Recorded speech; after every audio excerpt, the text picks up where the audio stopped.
What's up, folks? This is the Rich Life Podcast with Dr. Poe and Lane here. So, if you guys are watching the YouTube version of this, Dr. Poe's got his slides up. We're going to be talking about the stopping the four horsemen in terms of relationships and fighting. So, I'll give my rendition of this because I think everybody has a little bit different understanding of these four horsemen. This is a trademark term from Gottman, who's a relationship expert, and he talks about these four things: criticism, defensiveness, contempt, and stonewalling. And when you see these things, it's a huge predictor of if somebody's going to get divorced. And my understanding, I don't know if it's true, Paul, but like he spied on people, Big Brother mode. He brought people over to Seattle and they would watch people and take qualitative analysis of people, and they watched for these four things and they were able to predict divorces up to 90 something percent. Um, Exactly. Yeah, they studied literally thousands of couples, and they were able to narrow down to these four things. And just based on these four, they're able to predict whether or not a couple is going to make it. so it's a huge topic, but we wanted to break it down. And what we try to do on this podcast is we share our stories and some of our lessons learned and ways we've brought these things into our lives, but make it into a short segment form. So we didn't really want to get into all of these because, man, we could probably talk about 4 hours Yeah. about all of them. But Right. I think the goal of today, let's break down the first one: criticism. We Criticism, it's a big one, right? And it's usually pretty harsh. For example, something like calling names or labeling the other person. An example of a criticism is that you never think about how your behavior affects other people. You're so selfish. Or you're always running late. You're so inconsiderate. Right. It always starts with you. Exactly. I Yeah. don't know, what are the ones that you and your spouse give to each other? I guess the one that I hear from mine is I'm messy, clean up around the kitchen. I'll do things like you've got a lot of clutter. I think there's a difference between you do certain things, like you don't clean your car, you're irresponsible. Or I guess irresponsible is what I'm getting at. But the other one is you're inherently at your human core. I'm attacking. There's kind of two different things. But what's your Exactly. real world Yeah, examples no, here? I think you touched on something important, which is that the criticism is usually an attack, right? And it's more than a friendly critique, right? It stings a little deeper. So statistically, this criticism more often than not comes from a woman to the man in a heterosexual relationship, although it can definitely go both ways, right? But for this particular horseman, they found that it's men in heterosexual relationships are usually on the receiving end, right? And then later when we talk about one of the other horsemen, it's flipped, right? So it is an interesting dynamic. Yeah, stonewalling, I think, is what guys do Exactly. more. Yeah. Yeah. So these are usually an attack, right? And it's you're almost like, in a sense, pointing out someone's personality flaws rather than what you would like to see them do differently. Right? Criticism implies that there's something inherently wrong with the other person, right? And this is why it made it into one of the four horsemen. Outside of the Gottman method, I remember even Tony Robbins talks about this, right? He has something called the three U's and the three C's. And three C's are criticism. In fact, he has it as like the first C. And it's really damaging, right? Because it really can cut deep, make the other person feel small and diminished, feel insignificant. Yeah, because it's Mm. more like this is who you are, Yeah. not what you do. It's almost like implying like you're inherently flawed. Yeah, and it's like you're almost like a machine. Like you always do this. Correct. Yeah. There's oftentimes a component of overgeneralizing, right? Which is rather unfair to the recipient. Yeah, I was gonna say before I took a formal training in the Gottman method, so my wife and I actually went through the Gottman method with a therapist ourselves, and it was really eye opening experience, right? We to have a Gottman therapist actually coach us through arguments, right? So she would say, "Okay, pick a contentious topic and start arguing about it," right? And then so she would actually watch us a fight, right, or an argument, and then she would chime in, right? So I remember in the beginning, she'd always have to interrupt, like, hey, that's a bit harsh." Reworded. And you point out, like, I like the whole marriage counseling thing because first of all, I never make mistakes. I always keep my Of course not. cool. Yeah. So why not have a referee around. Yeah. And I say that Right. jokingly, geez, guys. It's like you're sparring with each other, but having a referee to keep the low blows out of there. Because you have to have a little tension in Yeah. there and there has to be conflict. You have to expose the conflict, but Right. in a controlled type of way.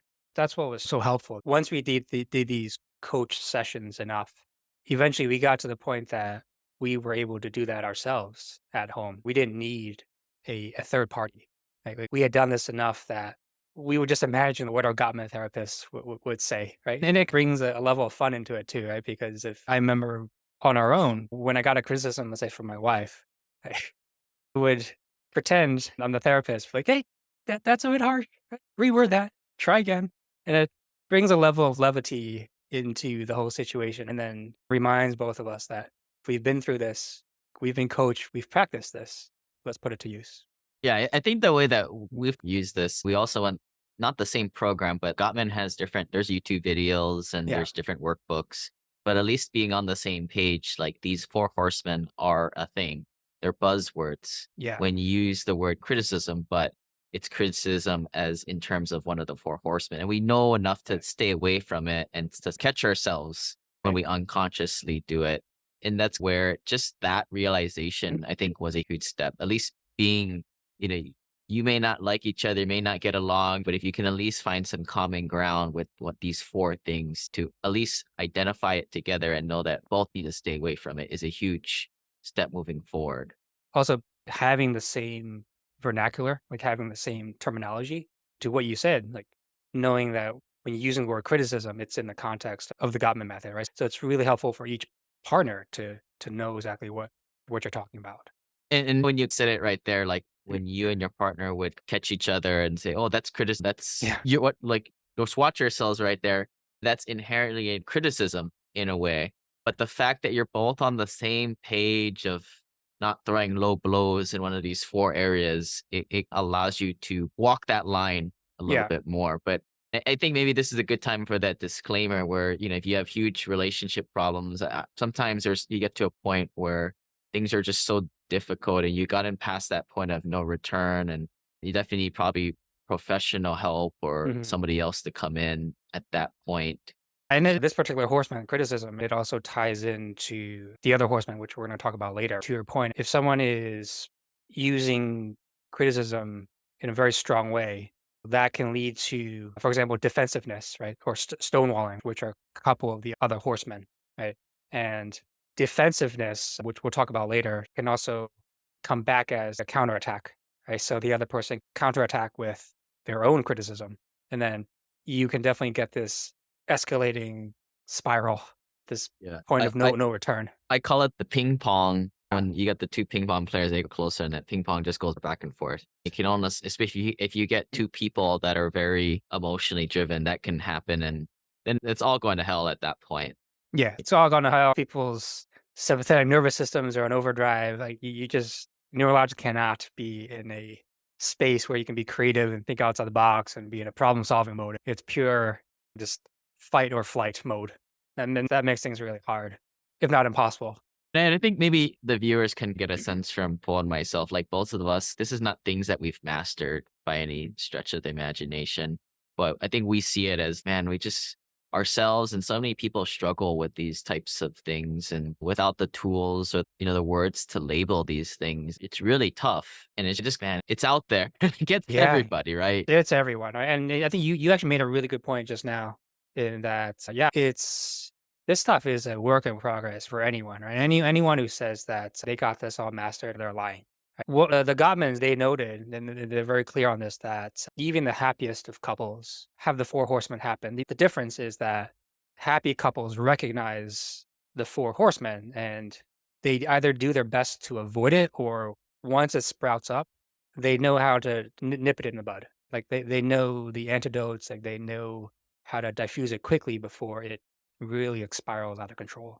But Yeah. some people say maybe our parents' generation, Mhm. right? A lot of immigrants, they never had these types of arguments. Yeah. Why? Because the husband typically just reigned supreme and the spouse Yes. just said absolutely nothing. So there was absolutely no arguments Yes. because there was no power play. But In modern day times, these days, the thing that comes to mind is, was it Patrick Lencioni, the five Mhm. dysfunctions of a team? The conflict is a big thing in there, Mm. and being able to manage through these types of conflicts, such as criticism.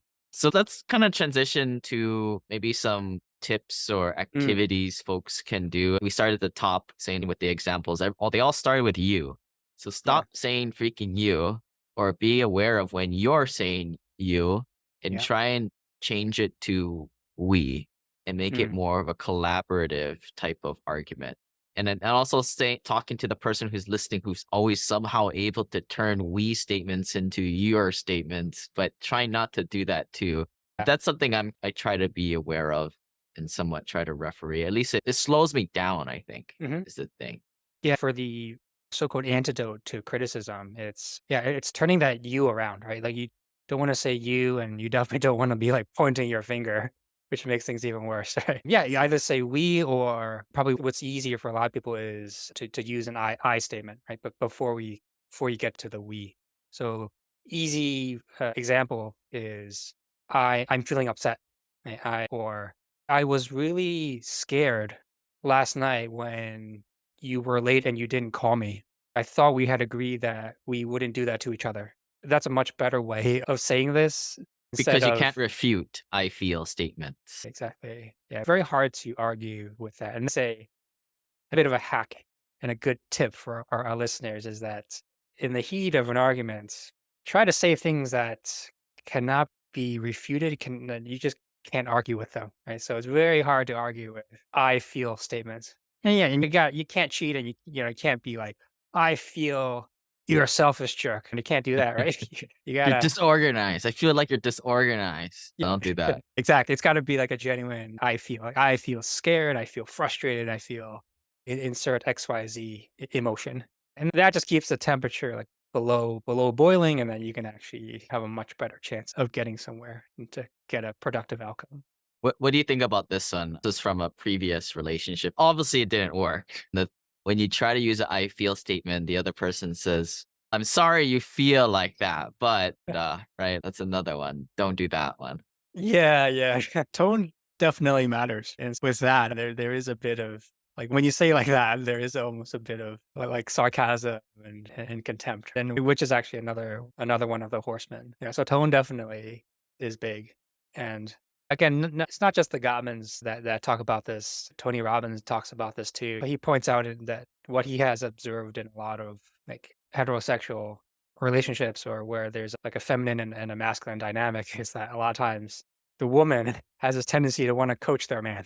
After a while, this can devolve into criticisms. And Because the student cannot learn, therefore the student is broken.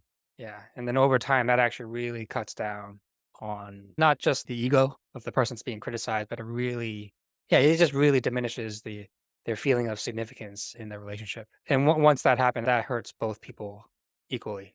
So it's a big thing. I think both you and I have gotten like professional help to start this, which is the hardest part, setting the terms of this and getting on the same page, learning the buzzwords like the four Yeah. horsemen here. Ultimately, people are most likely going to make the decision not to spend a single dollar, which is a shame, right? Yeah. Because if you get a divorce, you're going to lose half your money Mm, anyway. And yeah. spending $1,000 or $500 a month is a drop in a bucket. People probably pay more than that to go to the gym or to go drink with their buddies or whatever you like to blow 5 grand, 10 grand a year on. But what are some things if people are doing it the cheap way? Yeah. What are some strategies or activities that you've used in the past?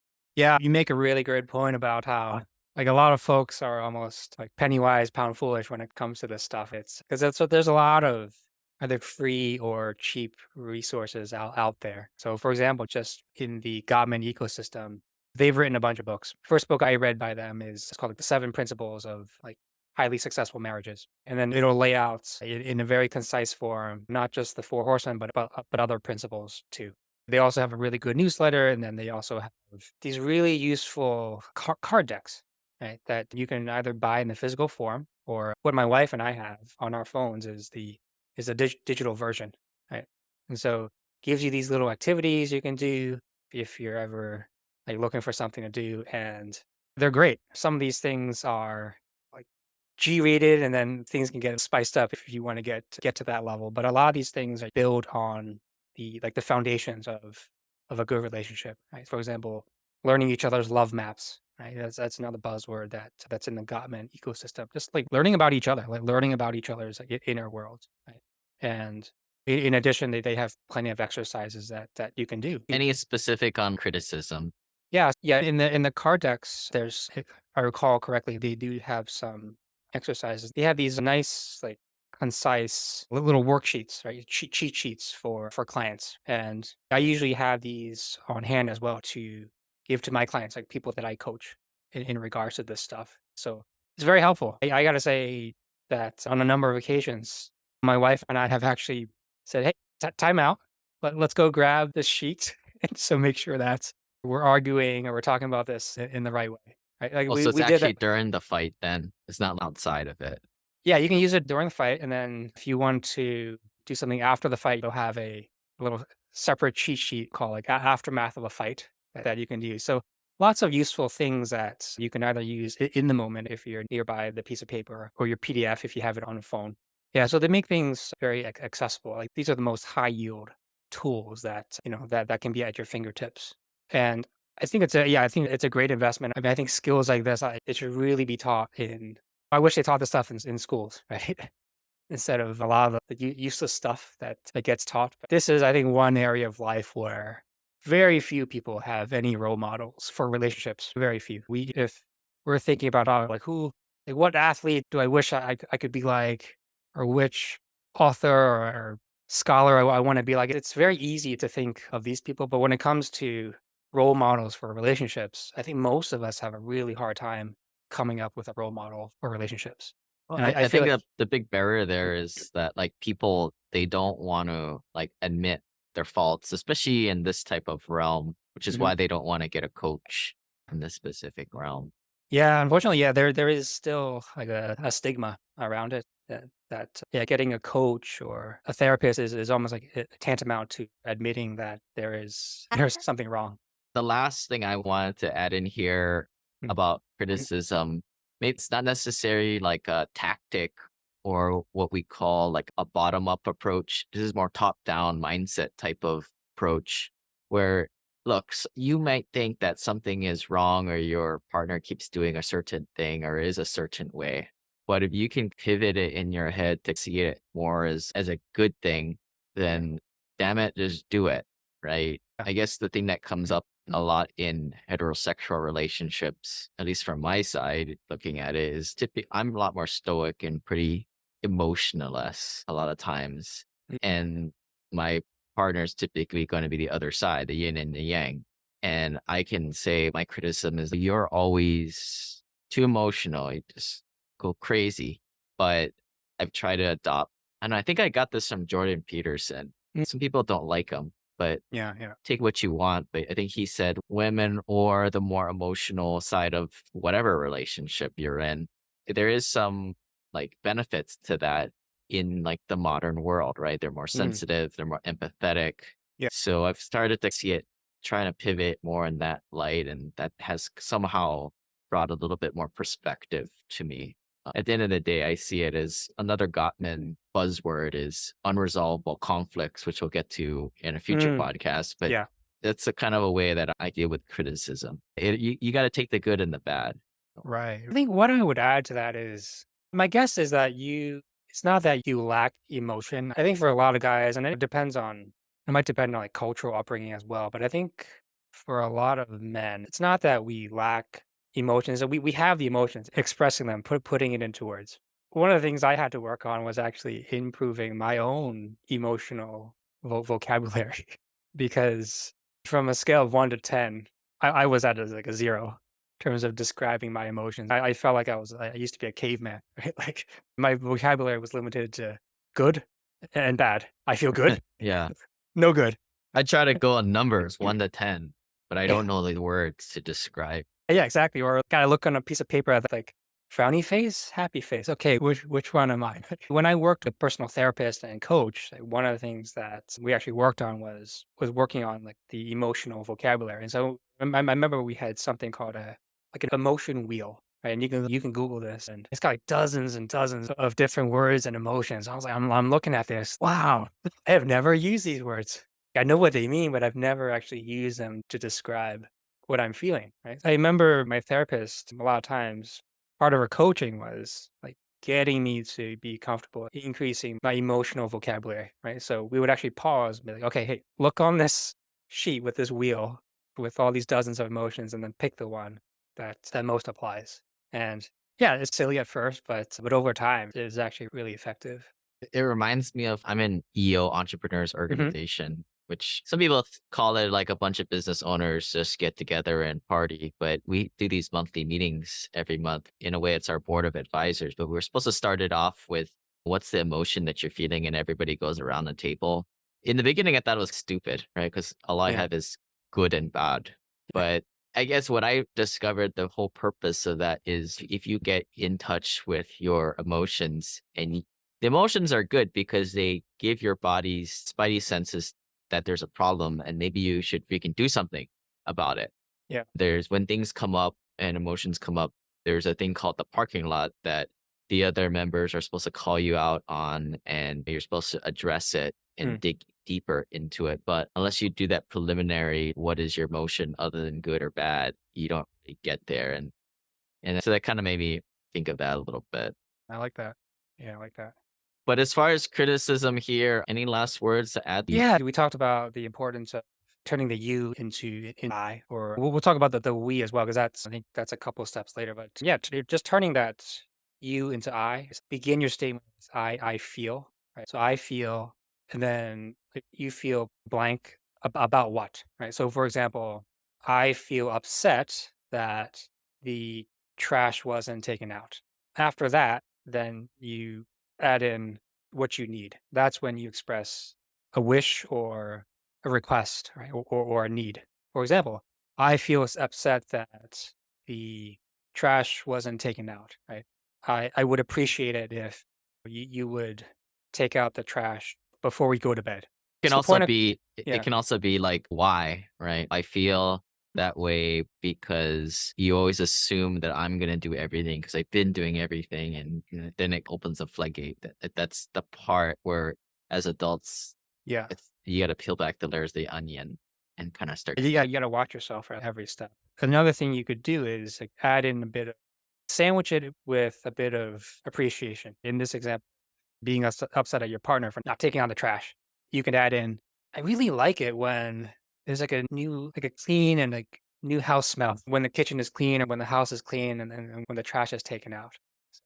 You can express a wish in that way as well, by giving appreciation to when something was done in the past. And that's a much softer way of doing things than criticism, right? Than saying, oh, you're such a slob. Why are you so selfish? Why are you so irresponsible? Yeah. I'll disagree with you on that one. Like, we can't go there because it turns into like backhanded compliments. I'm not able to do that. I'll be honest. Like, but I know what you're going for, but I'm just not able to do that. Tone is so important. But we have the benefit of Yeah. a third party coach, right? Yeah. I can see you guys doing this, and I could see you even butchering up the tone, but you know what? What's cool about this? If you guys are both doing it, and you might be messing up, but that the other person is trying, Yeah. regardless of what horseman we're talking about, that definitely builds that social Yeah. capital up. Yeah, totally. You're both in the trenches. You're both doing something that's out of your comfort zone. And then you just can't help but laugh at Yeah. yourselves because that's part of the fun is like just seeing how difficult and how clumsy it is to break out of these old patterns. But yeah, like you said, if you're both in this together, it actually turns into a nice bonding moment, right? You're building up that capital, right? You're watering the plant, you're investing in your relationship, right? These are the things that you can talk about and laugh about down the road, and it's gonna pay dividends. I think if you're like listening to the podcasts like this, you likely have that growth mindset and you view the world in a different lens. But I think the hard thing for the guys and gals listening is like your partner most likely isn't listening to the same content. And that's the hard part. And I think maybe I'll close out tonight's call. You can have criticism, but like maybe just give everybody a little grace here. Like I think Paul and I started out at the top, we saw this topic and we are like, oh boy, right? Yeah. because we know it's hard. It's Yeah, not it is. easy. Most people don't get it.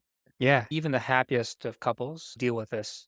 But knowing the terminology, knowing the framework, and just knowing the antidotes is if you know this, then you're gonna be so far ahead of like 99% of the people just by having this stocked away in your mind, right? Because we're all human, right? We're all gonna criticize, we're all gonna stonewall, we're gonna get defensive. But if you have the antidotes just parked in your brain somewhere, then you're able to at least pull it out. Even if it's a bit too late is far better than not having any antidotes at all. With that, if you guys have any other suggestions, what you do for criticism, put it into the comment section below. Maybe get a little discussion going in the YouTube comment section. And if you guys need to connect with Paul, maybe he can be the referee for you folks. You guys can reach out to him. But if not, we'll see you guys on the next episode.